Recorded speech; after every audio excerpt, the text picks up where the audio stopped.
Josué capítulo 24, verso 15 está escrito: Mas se vocês não querem ser servos do Senhor, decidam hoje a quem vão servir. Resolvam se vão servir os deuses que os seus antepassados adoravam na terra da Mesopotâmia ou os deuses dos amorreus, na terra de quem vocês estão morando agora. Porém, eu e a minha família serviremos a Deus, o Senhor. Antes da mensagem, eu quero pedir que você se inscreva no nosso canal, deixe o seu like, o seu pedido de oração nos comentários e compartilhe essa palavra com seus contatos. No final dessa mensagem, eu vou fazer uma oração pela sua família. A família tem sido alvo de ataques, tanto de inimigos espirituais quanto dos problemas de convivência. Satanás sabe o poder que a família tem na construção de uma sociedade equilibrada. Por isso ele faz de tudo para que as bases familiares sejam destruídas. Mas Deus tem planos e sonhos para você e a sua descendência. O Senhor não criou a sua família para viver debaixo de uma influência maligna. Não se conforme se a sua casa parece mais um campo de batalha do que um lar.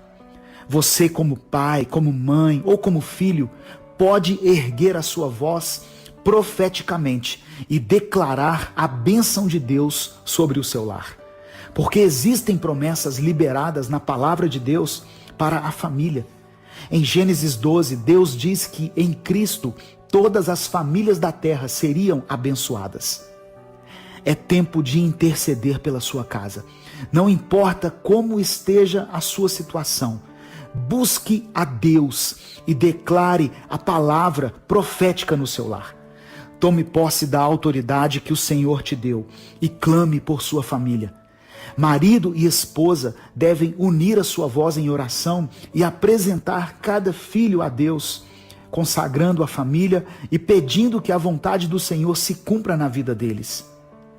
O inimigo tem colocado na nossa mente uma mentira, dizendo que a nossa oração não tem poder, mas é um engano do diabo. A palavra diz que a oração de um justo é poderosa. Não se cale, meu irmão. O Senhor vai agir no tempo certo. Eu e você somos frutos da oração de alguém que um dia se importou e intercedeu por nós. Às vezes, vai levar um tempo para que as promessas se cumpram, mas tenha fé, creia, elas vão se cumprir. Eu quero orar por você. Deus, sabemos que a família é um grande projeto do Senhor e que não foi homem quem a constituiu, mas foi pela sua vontade que as famílias da terra foram formadas. Eu quero profetizar sobre cada família representada, por todos que ouvirem essa mensagem, que cada um possa experimentar dias melhores em sua casa, que as brigas e as discussões possam dar lugar ao diálogo, que o tempo em excesso que temos passado em frente à televisão, no computador ou no celular, possam dar lugar a um tempo de leitura da sua palavra e a oração junto com os nossos familiares. Tira as escamas dos olhos de cada marido e cada esposa, para que possam enxergar pela fé a salvação de cada um de seus filhos e, através da intercessão, transformarem a atmosfera na sua casa. É o que eu te peço em nome de Jesus. Amém. Deus te abençoe. Eu sou o pastor Edivaldo Oliveira e esse foi mais um Minuto com Deus.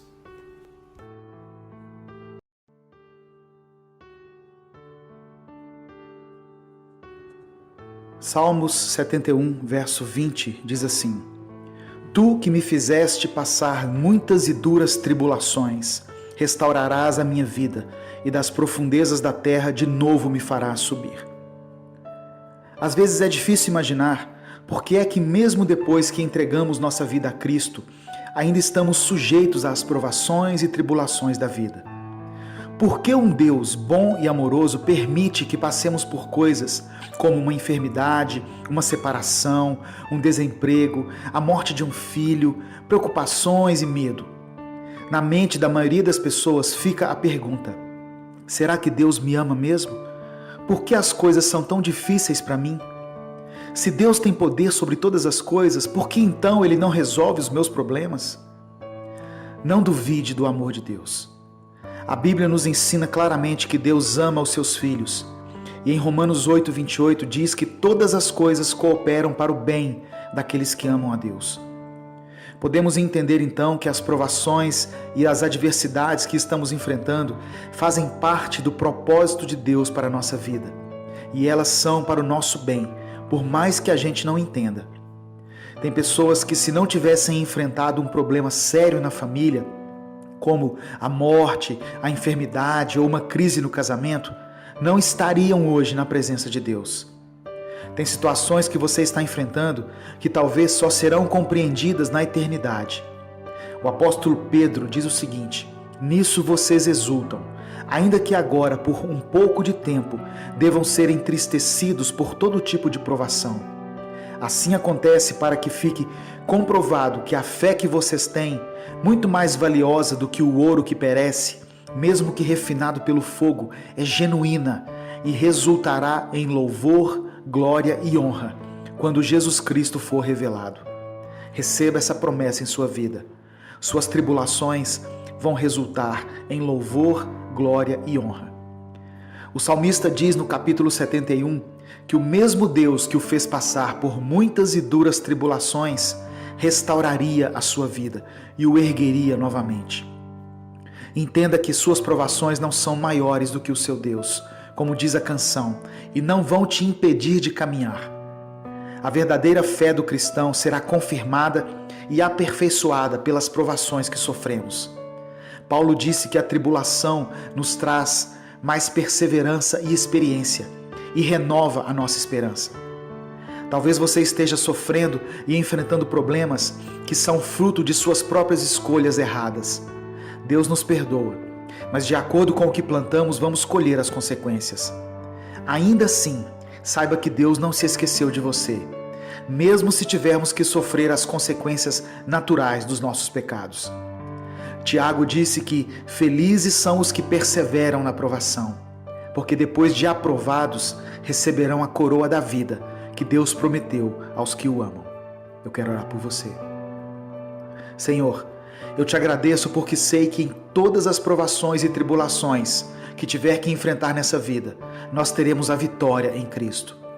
Mesmo que minha vida esteja sendo bombardeada por todos os lados, em todas as áreas, eu sei que o Senhor não se esqueceu de mim. A tua palavra diz que nenhuma provação será maior do que a nossa capacidade de suportá-la e que o Senhor nos daria livramento para que a pudéssemos suportar. Que a tua palavra se cumpra então na vida daqueles que estão ouvindo essa mensagem, daqueles que estão enfrentando dificuldades. Derrama do teu amor e da tua misericórdia sobre essa família, Pai. Eu te peço em nome de Jesus. Amém. Deus te abençoe. Eu sou Edivaldo Oliveira e esse foi mais um Minuto com Deus.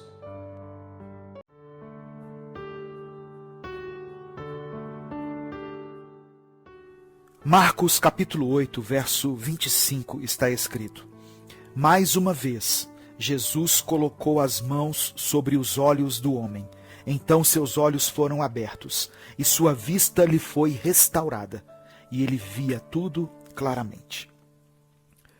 Os milagres que são descritos nos evangelhos não servem apenas para fortalecer a nossa fé e a nossa confiança em Deus. A partir do conhecimento das Escrituras, quando observamos a vida de Jesus e as coisas maravilhosas que ele operou na vida de tantas pessoas, o nosso coração se aquece e temos a convicção de que servimos a um Deus que pode todas as coisas. Mas ao observarmos cada milagre e seus respectivos detalhes, podemos aprender lições importantes para a nossa vida, de forma geral e principalmente para o nosso relacionamento com Deus. O texto lido diz que em Betsaida trouxeram um cego até Jesus e suplicaram para que ele o curasse. Jesus pegou saliva em suas mãos e curou o cego. Mas embora tivesse sido curado, ele ainda enxergava mal, pois via as pessoas como se fossem árvores. Somente no segundo momento, quando Jesus tocou-lhe novamente, foi que a sua visão foi totalmente curada, e ele pôde enxergar as coisas de forma clara. Aquele foi um milagre diferente, pois foi realizado em 2 etapas. Jesus está mostrando para nós que algumas pessoas serão abençoadas, porém, a restauração na vida de alguém não é algo que segue um padrão. Existem pessoas que foram tocadas por Jesus e foram curadas ou restauradas parcialmente, mas isso não significa que Deus não está agindo na vida delas. Paulo escreveu aos Filipenses que aquele que começou a boa obra em nós vai completá-la até o dia de Cristo Jesus. Não queira que Deus haja na vida das pessoas da mesma maneira como agiu na sua. Cada um receberá de Deus na medida do seu entendimento, na proporção da sua revelação, e serão tocados pelo Senhor de acordo com a sua necessidade. O importante é que Deus nos ama e respeita e considera a nossa individualidade, e que onde abundou o pecado, superabundou a graça. Aquele cego não precisava apenas de cura física. Ele deveria receber também o discernimento espiritual, pois o seu olhar sobre as pessoas estava totalmente errado, contaminado pelas influências ruins do lugar em que ele vivia. Ele estava em um lugar onde era impedido de enxergar a vida com clareza, o que distorcia a sua maneira de pensar e de ver, não somente em relação a si mesmo, mas aos que estavam ao seu redor. Deus curou um cego em Betsaida, que é chamada Casa da Pesca, e ele também pode restaurar a nossa visão. Ainda que ele não faça isso de uma só vez, mas a obra que ele começou, ele vai terminar um dia. Eu quero orar por você. Senhor, a sua palavra nos fortalece e nos traz ânimo e coragem. Queremos ter uma visão correta em relação às pessoas e em relação a nós mesmos. Consagramos a nossa vida a Ti. Faça-nos viver para o louvor da sua glória. Não permita que as coisas deste mundo ofusquem a nossa visão. Que os nossos olhos sejam curados e possamos enxergar as suas maravilhas. Nós oramos e te agradecemos. Em nome de Jesus. Amém. Compartilhe essa mensagem. Ela pode mudar a vida de alguém. Inscreva-se no canal e torne-se membro caso queira apoiar esse ministério. Deus te abençoe. Eu sou o pastor Edivaldo Oliveira e esse foi mais um Minuto com Deus.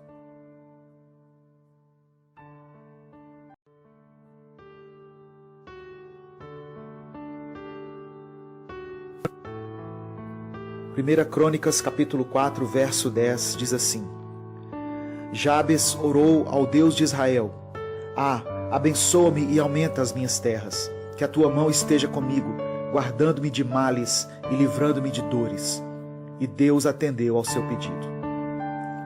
Qualquer situação pode ser transformada pela oração. A Bíblia fala de um homem chamado Jabes, que teve a sua vida transformada. Ele consegue sair de uma circunstância de dor e sofrimento para uma situação de honra, através da sua oração. Sua mãe lhe chamou Jabes porque ele trouxe dores a ela quando nasceu. Não fala mais detalhes sobre isso, mas entendemos que a história de Jabes foi marcada pela dor, assim como a história de milhares de pessoas. O significado do seu nome é dor, aflição ou pesar. Jabes é aquele que causa dor, é aquele que está acostumado a sofrer e a causar sofrimento nas pessoas. Mas o que fez a diferença na vida dele, e que também pode fazer a diferença na sua vida, foi que ele invocou o Deus de Israel. Houve um momento em que ele conheceu o poder da oração, e quando se dispôs a orar, tudo começou a mudar em sua vida. Jabes entendeu a importância de buscar a Deus. O resultado dessa busca foi que Jabes se tornou o mais ilustre dos seus irmãos. A sua vida foi transformada de tal maneira que ele deu mais orgulho aos seus pais do que os outros filhos. A vida de Jabes nos revela que, mesmo que não tenhamos tido um bom começo, seja no nosso casamento, na nossa carreira profissional, no nosso ministério ou em qualquer outra área da nossa vida, não devemos desistir, porque Deus é poderoso para transformar nossa vida. Jabes pediu 4 coisas a Deus. Primeiro, ele orou para que o Senhor o abençoasse. Muitas pessoas pensam que são abençoadas pelo fato de serem bem-sucedidas. Nenhum sucesso profissional compensa o fracasso familiar. Não adianta ter muitos bens e perder sua família ou a sua paz. Jabes também pediu prosperidade. Prosperidade não significa apenas riqueza financeira. Ser próspero é não sentir falta de nada. É quando podemos dizer: o Senhor é o meu pastor e nada me faltará. Prosperar é estar satisfeito e feliz. É poder ter um sono tranquilo. Jabes orou para que a mão de Deus cuidasse dele por onde fosse. A mão de Deus é forte e poderosa. Vivemos um tempo de tanta violência, mas em Deus podemos ter a certeza de uma verdadeira segurança. E finalmente, Jabes pediu que o Senhor aliviasse o seu sofrimento. Ele tinha sofrido desde o seu nascimento e também feito outras pessoas sofrerem, mas queria dar um basta naquela situação. E a palavra diz que Deus atendeu o pedido de Jabes. Você também pode orar ao Senhor hoje e pedir que a sua vida seja transformada. Talvez você esteja sofrendo por tantas coisas, ou fazendo as pessoas que você ama sofrerem. Deus é poderoso para te abençoar. Confie nele, entregue sua vida a ele. Eu quero orar por você. Senhor, somos gratos pela tua palavra. Que a história de Jabes possa servir de inspiração para todos aqueles que estão sofrendo, por qualquer motivo, para que se sintam motivados a buscar o Senhor em oração. Restaura a vida de todos que estão ouvindo essa mensagem, em todas as áreas. Eu oro em nome de Jesus. Amém. Deus te abençoe. Eu sou Edivaldo Oliveira e esse foi mais um Minuto com Deus.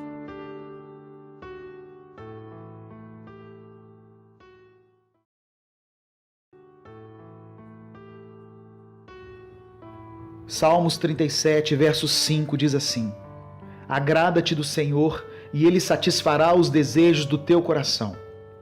As pessoas passam a vida inteira em busca da felicidade, procurando satisfazer seus desejos e suas carências com aquilo que julgam ser o ideal para suas vidas. Quando não temos a convicção de que Deus é quem cuida de nós e a certeza de que a vontade dele é boa, perfeita e agradável, ficamos indignados, frustrados e vulneráveis aos ataques do diabo, que deseja nos roubar, matar e destruir. Muitas vezes, as adversidades que enfrentamos nessa vida não nos deixam perceber e enxergar algumas coisas que são essenciais. Uma vez que aceitamos estar nas mãos do Deus Todo-Poderoso, mesmo que as coisas não aconteçam como nós esperávamos que acontecessem, devemos nos alegrar e nos agradarmos daquele que nos proporcionou tal acontecimento. Ele sabe o que faz. Todo aquele que crê precisa entender que a sua vida não está jogada ao acaso ou à sorte do mundo. No universo cristão não existe boa sorte. A Bíblia nos relata que todas as coisas cooperam para o bem daqueles que amam a Deus, daqueles que são chamados segundo o seu propósito. Então, agradar-se do Senhor significa ter em nosso coração um sentimento de gratidão e felicidade por todos os acontecimentos e resultados que obtivermos durante a nossa travessia com Ele, mesmo que não sejam os que nós planejávamos ou desejávamos.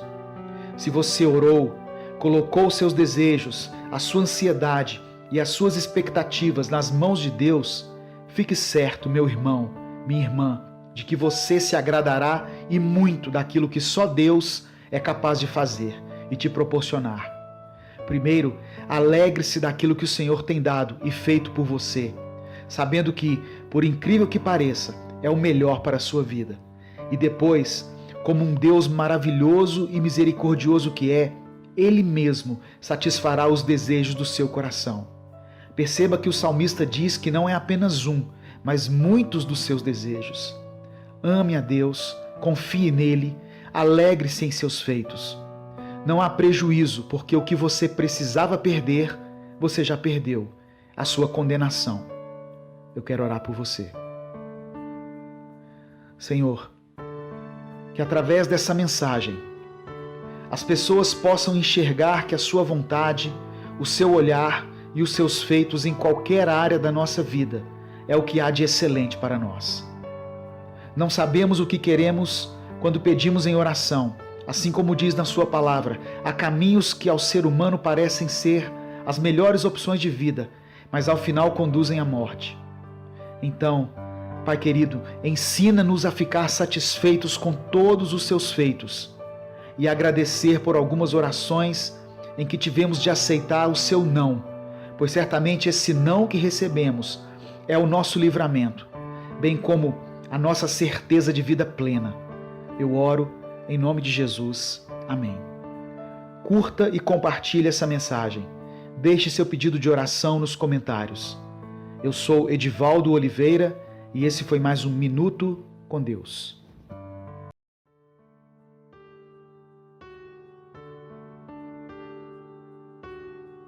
João capítulo 6, verso 9, diz assim: Está aqui um rapaz que tem 5 pães de cevada e 2 peixinhos. Mas que é isto para tantos? Mesmo que tenhamos pouco para oferecer, quando nos dispomos para Deus, Ele opera o milagre da multiplicação, e assim podemos ser bênção na vida de muitas pessoas. Jesus estava diante de uma multidão faminta. A princípio, os discípulos pensaram em uma solução natural.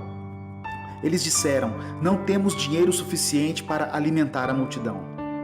Muitas vezes Deus vai colocar a nossa fé à prova.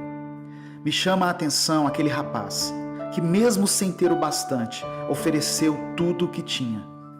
Ele nos ensina um princípio muito importante. Não tenha medo de ofertar aquilo que Deus te pede. A Bíblia diz que eram 5.000 homens, fora as mulheres e crianças, e Jesus fez um milagre e alimentou todos eles. Certamente haviam muitas pessoas ali que tinham algum alimento consigo, mas preferiram se esconder. A fé e a disposição daquele rapaz foram surpreendentes.